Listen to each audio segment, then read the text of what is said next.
Let us find the exact trigonometric function values of 150 degrees, or in radians it's 5 pi over 6. And then we'll give all the other angles that have the same set of trig values.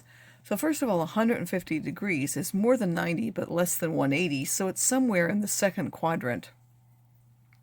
Once we've drawn an angle in the second quadrant, we then need to figure out the reference angle.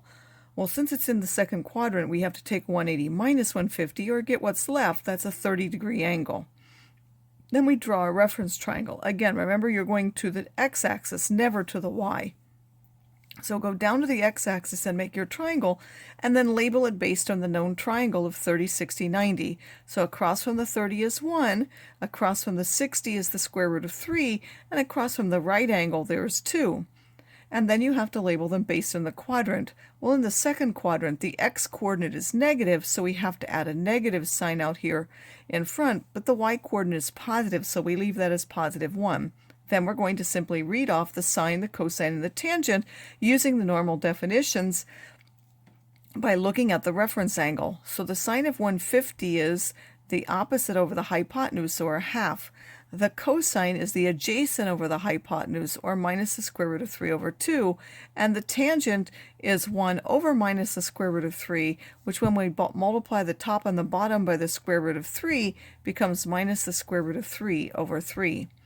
Now, what angles have those same set of values? Well, anyone which is coterminal to it. So 150 plus or minus 360 degrees are all the angles that have these same three trigonometric ratios. That means that, for example, 510 would be one such angle, minus 210 would be another angle that would have the same trig values. Now we're asked to find the coordinates of a point on a circle centered at 0, 0 with a radius of 15 and an angle of 225 from the x-axis. So an angle of 225 is in the third quadrant. Again, we can label our triangle based on 45, 45, 90 as 1, 1, the square root of 2. But then because it's in the third quadrant, both the x and the y have to be negative. By the way, the radius is always positive, if I haven't said that before.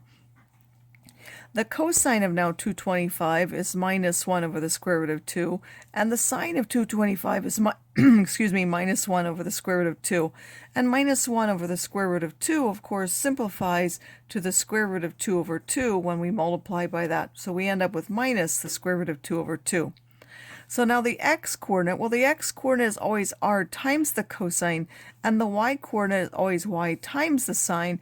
So I take 15 times the cosine, which is 15 times minus the square root of 2 over 2, giving me minus 15 square roots of 2 over 2, and the sine will give me the same thing. That will give me this thing as an exact value, or if I give a decimal approximation, that would be the approximate coordinates of that point. Now for some angles, we can't actually draw a triangle, and those are quadrantal angles. These are angles whose terminal side is not somewhere in the quadrant, but it lands on one of the x-axis. In this case, we will not have a reference angle or a reference triangle, but instead we have to use the unit circle and the fact that the cosine of an angle will simply be the x-coordinate of the point, and the sine of the angle will simply be the y-coordinate of the point. So if we get the unit circle, the angles being 0, 90 is pi over 2, 180 is pi, 270, 3 pi over 2, and then back to here we would come back to 2 pi, so this is also 2 pi or 360. We come back to the same point. In fact, this would also be coterminal with 5 pi over 2, 3 pi, 7 pi over 2, 4 pi, and so on.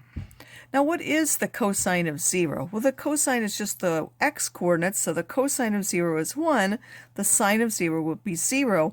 The tangent, of course, is the sine over the cosine because it's the x over the y, and we simply get 0.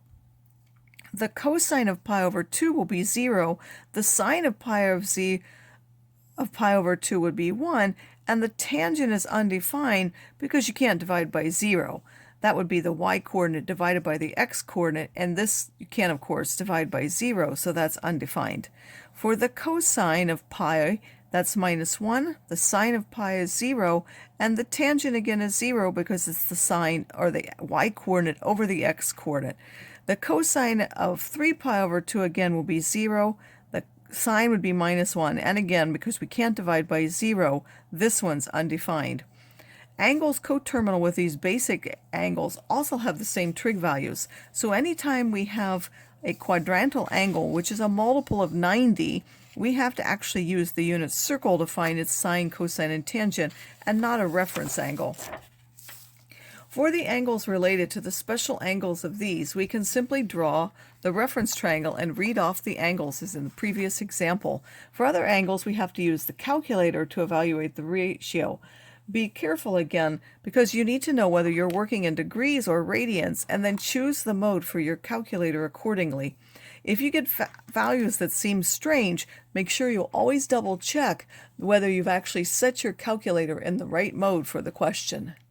So in the first example, it says give the reference angle and the sine, cosine, and tangent of each angle, 195 degrees. Well, first of all, 195 degrees is in quad 3, so the reference angle is going to be that 190 minus pi, because the angle is pi plus alpha, so if I want the alpha, that has to be the angle minus pi, if we solve that.